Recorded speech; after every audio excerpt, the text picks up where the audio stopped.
औज़ुबिल्लाहि मिनश्शैतानिर्रजीम बिस्मिल्लाहिर्रहमानिर्रहीम अस्सलामु अलैकुम वरहमतुल्लाहि वबरकातुहू। सूरह शूरा है मेरे सामने और सूरह शूरा की आयत नंबर 2 है, पारा नंबर 19 है और रुकू नंबर 5 है।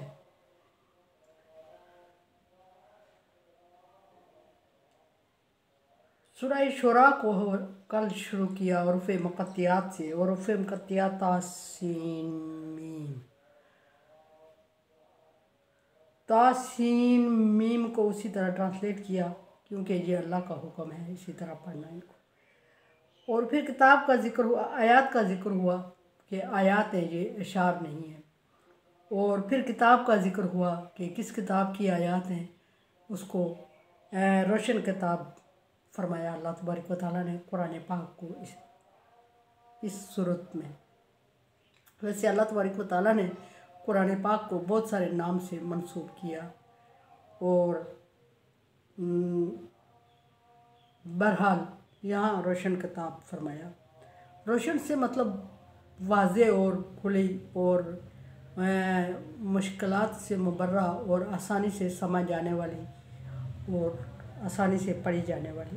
अहले अरब के लिए चूँकि इसमें आसानियाँ थी क्योंकि ये अरबी ज़बान में नाज़िल हुई, और बाकियों के लिए आगे अल्लाह तबारक व तआला नबी सल्लल्लाहु अलैहि वसल्लम से मुखातिब है, क्योंकि पिछली सूरत में या पिछली आयत में कहीं में अल्लाह नबी सल्लल्लाहु अलैहि वसल्लम को इतना रंजीदा होते हुए ज़िक्र फरमाया अल्लाह तबारक व तआला ने बारहा आयतों में कि आप सल्लल्लाहु अलैहि वसल्लम रंजीदा थे। आपको बारहा अल्लाह तबारक व तआला ने तसल्ली दी और बारहा आप सल्लल्लाहु अलैहि वसल्लम को सरजनश भी फरमाई। तसल्ली इसलिए दी कि तकलीफ़ पे आप परेशान होते थे और पिछली अक़वाम पिछले पैगम्बरों की तकलीफ़ दे के ज़िक्र करके वाक़यात और किस्से ज़िक्र करके आपको तसल्ली दी कि इस मुश्किल में आप सिर्फ़ अकेले नहीं हैं, बल्कि पिछले अंबिया कराम को भी ऐसी ही मुश्किलात का सामना करना पड़ा। फिर सरजनश फरमाई बाज़ जगहों पर, और सरजनश इसलिए फरमाई कि आप सल्लल्लाहु अलैहि वसल्लम चूँकि लालची थे इस बात पे ज़्यादा है कि अहले अरब सारे आप सल्लल्लाहु अलैहि वसल्लम पर ईमान लें। ज़ाहिर आपके रिश्ता था, ददियाली थे आपके, ताइफ में आप सल्लल्लाहु अलैहि वसल्लम तशरीफ़ ले जाते हैं, ननियाली थे आपके। उन्होंने आप सल्लल्लाहु अलैहि वसल्लम पर पत्थर बरसाए और किसी एक ने भी ईमान नहीं लाया। मक्के वालों ने आपको मक्का छोड़ने पे मजबूर कर दिया ईमान लाने की बजाय। इस पर अल्लाह तबारक व तआला ने नबी सल्लल्लाहु अलैहि वसल्लम का परेशान होना बनता था। फिर हज़रत अबू तालिब के लिए आप सल्लल्लाहु अलैहि वसल्लम ज़्यादा परेशान थे और दुआएं मांगते थे कि अल्लाह अबू तालिब ईमान ले आए, लेकिन अल्लाह तबारक व तआला ने मना फरमा दिया और के दुआ ना मांगे। फिर ये भी कि मुशरिक रिश्तेदारों के लिए, वालिदैन के लिए बख्शिश की दुआ ना मांगने का हुक्म भी था, और ये सारी चीज़ें आप सल्लल्लाहु अलैहि वसल्लम को परेशान करती थी। और फिर ग़ज़वा बदर में जब कैदी आए तो उसमें आप सल्लल्लाहु अलैहि वसल्लम के चचा हज़रत अब्बास भी थे और आपके दामाद भी थे। और ये कितनी परेशानी की बात थी कि जब आपके दामाद के छुड़ाने के लिए आपकी बेटी ने एक जो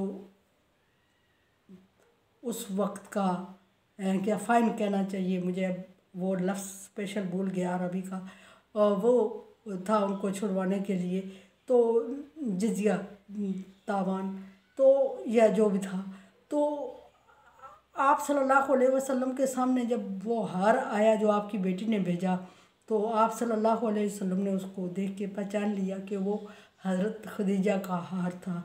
हज़रत खदीजा ने अपनी बेटी को तोहफ़ा दिया, जहेज़ दिया, जो भी दिया, लेकिन वो उसने अपने शोहर को छुड़ाने के लिए भेजा। तो आप सल्लल्लाहु अलैहि वसल्लम ने उन्हें माफ़ किया और उन सहाबा कराम के मशवरे से और उनका हार भी वापस किया।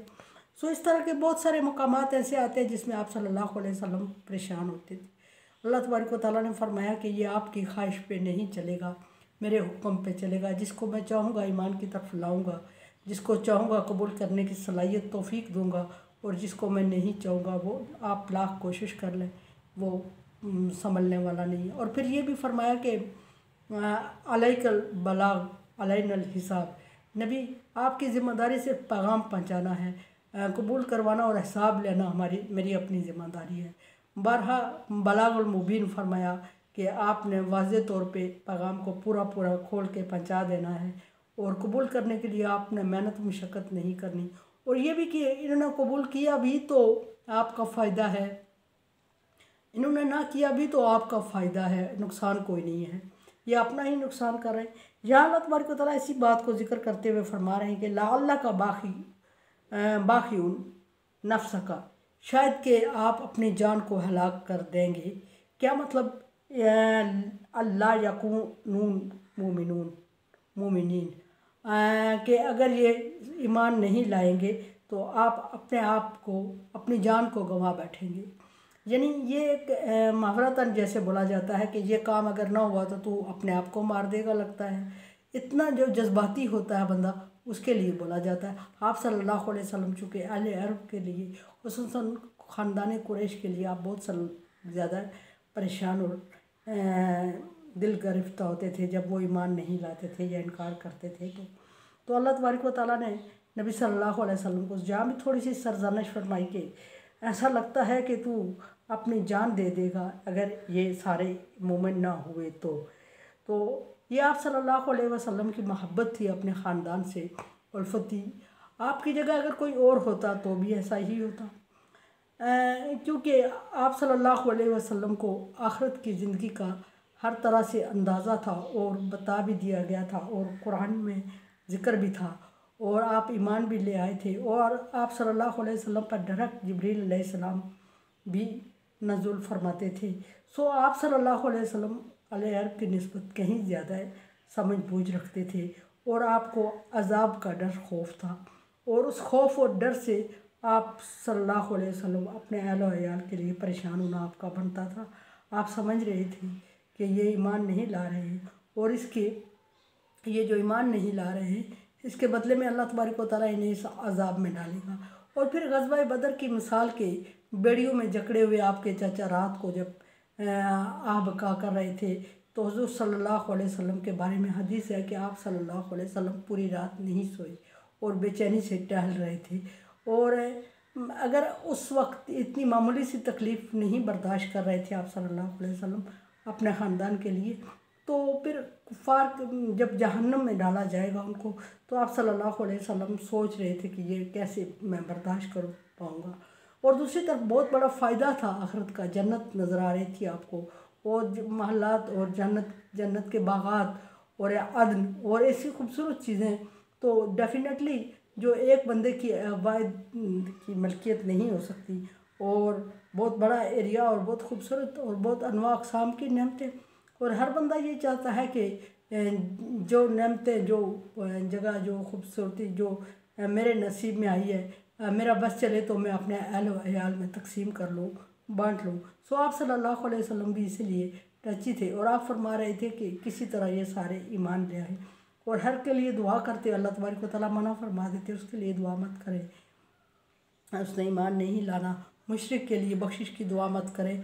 तो इसलिए आप सल्लल्लाहु अलैहि वसल्लम को ये फरमाया कि लाला का बाखिउन नफ्स का, शायद लगता है कि आप अपनी जान दे देंगे, अल्लाह यकून मोमिनीन, अगर ये ईमान ना लाए तो। कुरान समझे, देखे समझे, और सब्सक्राइब करें और सदका जारिया में मेरा साथ दें। अल्लाह तबारक व तआला का हुक्म ताअवुनु अला बिर्रि व तक़वा, नेकी और भलाई के कामों में एक दूसरे से ताउन करें। सो ताउन करें, चैनल को शेयर करें और सब्सक्राइब करें और सदका जारिया में मेरा साथ दें और दुआ भी करें। अल्लाह हाफिज़।